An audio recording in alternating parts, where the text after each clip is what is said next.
প্রিয় শিক্ষার্থী বন্ধুরা, এখানে একটা কোয়েশ্চেন লেখা আছে, দেখো। পৃথিবীর ভর হ্রাস পেলে দিনের দৈর্ঘ্যের কিরূপ পরিবর্তন হবে? আচ্ছা, তার আগে বলো তো, এই কোয়েশ্চেনটা কোন অধ্যায়ের রিলেভেন্ট মনে হচ্ছে? এটা কোন অধ্যায়ের কোয়েশ্চেন হতে পারে?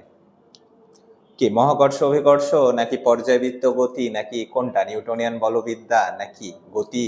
কোন অধ্যায়ের বলে মনে হয় তোমাদের? আচ্ছা, এটা নিউটনিয়ান বলবিদ্যার একটা কোয়েশ্চেন। হ্যাঁ, তো এই কোয়েশ্চেনটা যদি আমরা আরেকটু ভালোভাবে দেখি, চলো। পৃথিবীর ভর হ্রাস পেলে দিনের দৈর্ঘ্যের কিরূপ পরিবর্তন হবে? পৃথিবীর ভর কমে গেল হঠাৎ করে, বা পৃথিবী থেকে সমস্ত বায়ুমণ্ডল চলে গেল, তাহলেও তো পৃথিবীর ভর কি হ্রাস পাবে। এটা এভাবে বলতে পারে যে পৃথিবী থেকে হঠাৎ সমস্ত বায়ুমণ্ডল উধাও হয়ে গেল, তখনও কি পৃথিবীর ভর তো হ্রাস পাবে, তাই না? তো এই ক্ষেত্রে দিনের দৈর্ঘ্যের কিরূপ পরিবর্তন হবে? আমরা জানি দিনের দৈর্ঘ্য 24 ঘন্টা, একদিন সমান কি 24 ঘন্টা। তো এই 24 ঘন্টায় কি পরিবর্তন হবে? অর্থাৎ একদিন হতে কি তার চাইতে বেশি সময় লাগবে, নাকি কম সময় লাগবে, নাকি আগের মতো 24 ঘন্টাই লাগবে? তো এটা আমরা চলো ফাইন্ড আউট করি। তার আগে বলো তো, আমরা নিউটনিয়ান বলবিদ্যায় একটা টপিকের সাথে পরিচিত হয়েছে, সেটা হচ্ছে কি কৌণিক ভরবেগ। সেটা হচ্ছে কি কৌণিক ভরবেগ।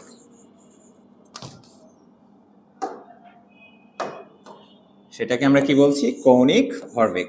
আমরা রৈখিক ভরবেগ চিনি, আমরা নিউটনিয়ান বলবিদ্যায় পড়েছি কি ঘূর্ণন গতি থেকে কৌণিক ভরবেগ। আচ্ছা, কৌণিক ভরবেগ কেন নিলাম? রৈখিক ভরবেগ দিয়ে তো কাজ করলাম না, কৌণিক ভরবেগ নিলাম। আচ্ছা, এটাকে কি এল দ্বারা প্রকাশ করা হয়।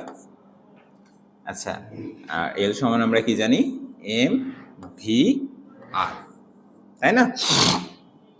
আচ্ছা, এই যে দিনটা এটা কিসের কারণে হয়? আহ্নিক গতির কারণে। পৃথিবী কি নিজ অক্ষের উপর কি 24 ঘন্টায় একটা কি পূর্ণ ঘূর্ণন সম্পূর্ণ করে। তার কারণে কি ওই টাইমটাই কি একদিন বলি আমরা, অর্থাৎ নিজ অক্ষের উপর কি যে ঘূর্ণন গতি আছে, এটার জন্যই তো কি দিন হয়ে থাকে, একদিন হয়ে থাকে। তো এই ক্ষেত্রে এই জন্য আমরা কি কৌণিক ভরবেগ নিলাম, যে পৃথিবীর তো যে একটা ঘূর্ণন বেগ আছে, আবার পৃথিবীর কি ভর আছে। হ্যাঁ, তো এই ভরের জন্য কি কৌণিক ভরবেগ আছে, তাই না? ভর আর বেগের জন্য। তো আমরা সাধারণত রৈখিক ভরবেগ পি সমান কি লিখি? এম ভি, আর এল সমান এম ভি আর। আবার আমরা যদি ভি কে ওমেগা আর দিয়ে ভাঙাই, তাহলে এল সমান আলটিমেটলি হয় কি আই ওমেগা, তাই না? আই হচ্ছে কি জড়তার ভ্রামক, মোমেন্ট অফ ইনার্সিয়া, আর ওমেগা হচ্ছে কি কৌণিক বেগ। তো আমরা কৌণিক ভরবেগ সমান তাহলে কি লিখতে পারি? এল সমান কি আই ওমেগা। তো এখন আমরা কি রৈখিক ভরবেগের ক্ষেত্রে কি ভরবেগের সংরক্ষণ সূত্র দেখেছিলাম, এটা কৌণিক ভরবেগের ক্ষেত্রেও প্রযোজ্য, যে কৌণিক ভরবেগের সংরক্ষণ সূত্র। তাহলে কি হবে? I one omega one equal কি হবে? I one omega sorry I two omega two, তাই না? আই ওয়ান ওমেগা ওয়ান পৃথিবীর যখন ভর আগের অবস্থায়, অর্থাৎ ভর যখনও কমেনি, আগের অবস্থায় যে জড়তার ভ্রামক সেটা আই ওয়ান, এবং আগের অবস্থায় যেটা কৌণিক বেগ সেটা হচ্ছে কি ওমেগা ওয়ান।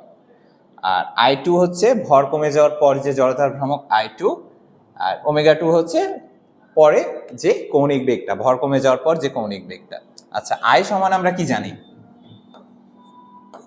আই সমান আমরা কি জানি? পৃথিবী তো একটা কি একটা গোলক, তাই না? নিরেট গোলক। তাহলে নিরেট গোলকের হচ্ছে জড়তার ভ্রামক আই সমান হবে কি 2/5 এম আর স্কয়ার। আর এম হচ্ছে পৃথিবীর ভর, আর আর হচ্ছে পৃথিবীর ব্যাসার্ধ। আচ্ছা, এখন একটা আচ্ছা এখানে